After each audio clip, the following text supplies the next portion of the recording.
Գյուրջան Կասկադ 60 ամիս փուլային վճարում բազմաթիվ առավելություններ։ Քաղաքական կշռիցուցիչ է արդյոք ձեր թիկունքում մեծաթիվ ոստիկանական ուժերի առկայությունը։ Այդ գիտեք ինչ, ինքը միաժամանակ Նիկոլը, համ վախենում է, համ վախեցնում է։ Այտենց է աշխատում, պարադոքս չի դա, ինքը վախենում է եւ ինքը վախեցնում է, դա միաժամանակ է աշխատում։ Եվ դժվար չի, այսպես ասած, ավտորիտար համակարգ կառուցելը, եթե այդ պարագայում ամբողջ իրավական համակարգը սարքել ես քեզ կամատկադար,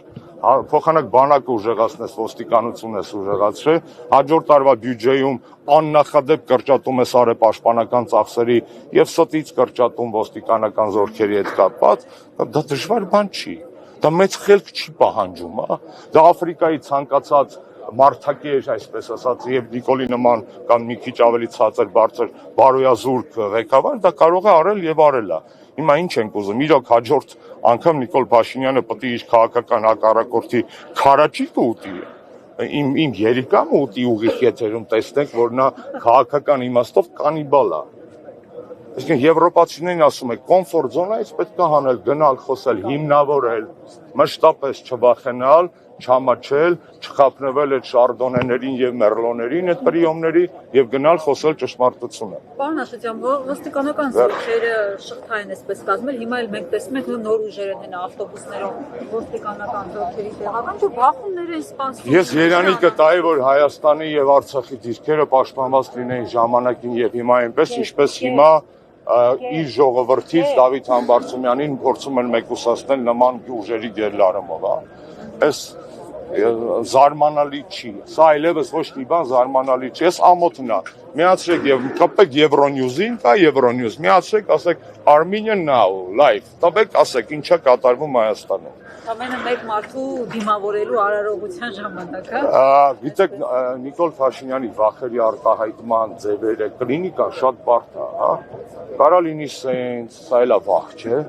դու խիս ինձ սիրում, քեզ ամբողջ ժողովուրդը ատում է, դու խիս մեզ, դե չգիտեմ ինչա ցույց տա, ինչա ստացվում, երբ որ ես ցույց եմ տալի, այն ինչ որ ինքը ուզում է իրականում ցույց տա։ Ակնհայտ է, չէ, որ այդ ամեն ինչի մեջ, տեսեք, սա դիկտատորական նոր մշակույթ է։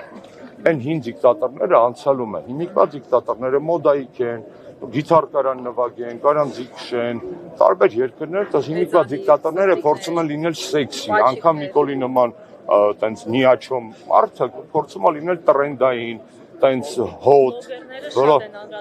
բնական է, եթե հանվի կարծում եմ էլ ավելի շատ կանդրադառնամ, բայց երկիրը հիշատակումներով կառավարելը կամ ռոլիկների պրասմոտրները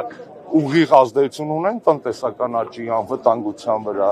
Ինքը ամեն ինչ կարող է ցույց տալ։ Ես որևէ բանի վրա չեմ զարմանում։ Ես 1, 2, 3 անգամ փորձեցի այդ իմաստով ձեռ առնել, այսինքն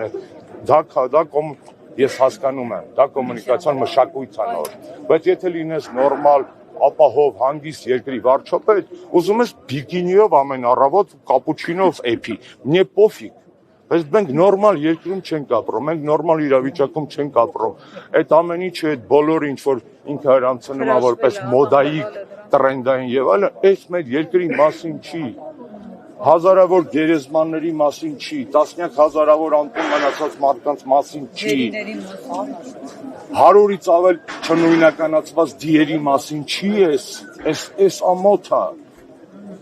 Այսինքն սա է անբարոյական, ջանդամ թե մեզ չի նստացնում, այն մարդկանց պատվի հարցը լուծեր, հասկանում եք, վերջին հարցը։ Դուք առավոտվանից կամ ցերեկվանից այստեղ եք խորհուրդ եմ տալիս հեռախոսակցություններ լայվով միացնել, հենց տեսնեք ինձ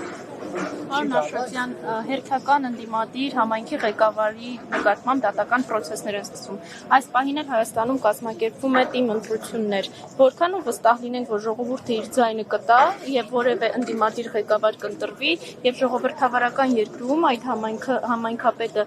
չի դատապարտվի եւ համայնքն էլ չի մնա առանց ղեկավարման։ Շատ դաժան ճշմարտություն հուշեցիք, եթե չեմ սխալվում, այդ ճշմարտությունը պարսկական է։ Ասում եմ, եթե ձեզ հայոյում են, շնորհակալ եղեք, որ չեն ծեծում։ Եթե ձեզ ծեծում են, շնորհակալ եղեք, որ չեն սպանում։ Եթե ձեզ սպանում են, շնորհակալ եղեք, որ լքում եք այսքան անարդար աշխարհը։ Հիմա այս թիմերի մասին մեր ամբողջ պատմությունը, այո, դառը պատմություն է։ Բալոդիայի սպանությունից սկսած, այսինքն միջև էլ կներեք Մամիկոնի ազատազրկումից, Վարդան Ղուկասյանի ազատազրկումով, հիմա Դավիթով, այսինքն իսկ падգամավոր չունենք ընդդիմադիր, Արտուրը նստած ասած։ Իսկ միջև էլ չենք ունեցել ընդդիմադիր գործիչներ, որոնք նստած են եղել։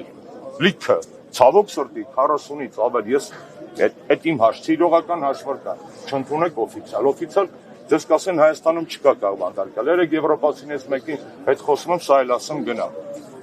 Ասում եմ, ընկեր, դուք ինձ ճանաչել եք քաղբանտարկյալ, ձեր քաղաքական, իմ քաղաքական ընտանիքը, ձեր թուղթը, բարակը, իմ նման 48 մարդ նստած է, ես իրանց ձայնն եմ, ես ձայնազրկվածների ձայնն եմ, ես պետք ինձ կոտորեմ հիմա կոմոս, գործարա։ Ասում հա, ես կգնամ վարչապետի հետ հանդիպան, նա ճշտեմ ես, ինչ թեմա է։ Ասում են, որ Բելարուսում քաղբանտարկյալ են բռնում։ Դու գնում ես Լուկաշենկոյի ճշտվելու, պարզ չի, որ քեզ ոչ Լուկաշենկոն, ոչ Ալիևը, ոչ Էրդողանը, ոչ Նիկոլը կյանքում պրեզիդենտ չեն գա, չէ՞։ Այդ որ երկրում կա քաղբանտարկյալ, որի երկրի ղեկավարությունը ընդունել է, որ քաղբանտարկյալ է։ Այդպես թեմա չկա։ Բարի վարեժք Դավիթին եւ մնացածին հետ ինքնաթիռի մեջ ու բարի երթ մեր պայքարին։ Ազատություն բոլոր քաղբանտարկներին։